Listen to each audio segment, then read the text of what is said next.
Le consentement prolonge-t-il la domination? Ok, c'est un peu provoque, mais c'est un risque. Si le consentement se résume à obtenir un oui, alors, avec un peu d'aplomb ou les bonnes techniques, on obtient ce qu'on veut. Pratique, non? Mais alors, que valent ces oui? D'ailleurs, vous, avez-vous déjà dit oui à quelque chose que vous ne vouliez pas, alors qu'on ne vous a ni forcé, ni menacé? J'imagine que oui. Il y a deux approches pour sortir de cette vision du consentement. D'abord, mettre des garde-fous, ou alors rénover la définition de fond en comble.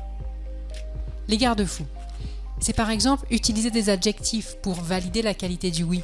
On parle des oui réels par exemple, réels comme réversibles, parce qu'on peut changer d'avis, éclairé, parce qu'on sait à quoi on dit oui, enthousiaste, parce qu'on est vraiment motivé, libre, parce qu'on ne subit pas de contraintes, et spécifique, c'est-à-dire qu'un oui pour quelque chose n'est pas un oui pour quelque chose mais pas tout à fait pareil, mais tu comprends?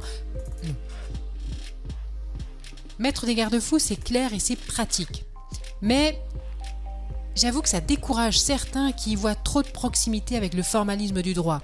Vous savez, c'est ce « non mais consentement, on perd toute spontanéité ». Et puis la deuxième chose qui, moi, me gêne plus, c'est que ça ne protège pas du déséquilibre dans la relation. Est-ce que c'est souvent la même personne qui demande ce qu'elle veut? Peut-être que le oui est honnête, mais est-ce que la personne qui dit oui, de temps en temps elle-même demande et obtient ce que elle veut? L'autre manière, qui me semble plus juste, c'est de rénover la définition.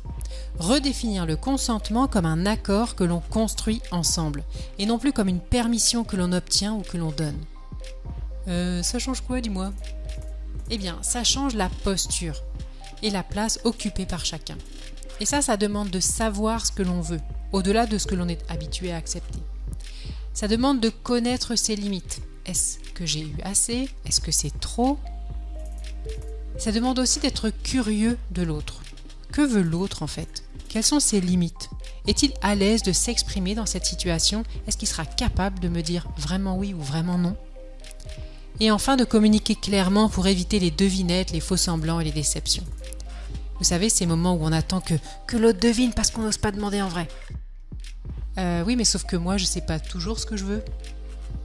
Oui, c'est dur de savoir ce qu'on veut. Et oui, c'est dur de faire de la place à ce que veut l'autre quand nous, on sait ce qu'on veut. Surtout quand lui, il veut pas la même chose. Le consentement utilisé comme un outil ne protège pas. C'est quand il est vécu comme une posture, comme une intention qui considère l'autre et qui essaie d'être au plus juste de ce que moi je veux et de ce que l'autre peut, qu'alors on peut sortir de cette culture de la domination. Mais comme à Rome, ça ne s'est pas fait en un jour. Si le sujet vous intéresse, je vous invite vraiment fortement, et que vous parlez anglais bien sûr, à lire le livre de Betty Martin, The Art of Receiving and Giving. C'est une mine, c'est une beauté dingue. Et si vous voulez mettre en pratique, eh bien venez à mon stage en juin. On pourra s'entraîner à demander, à accepter, à recevoir, à poser nos limites, et tout ça dans un magnifique endroit. Je vous attends les samedis 29 et dimanche 30 juin au Château d'Argy pour pratiquer et améliorer nos relations. Merci.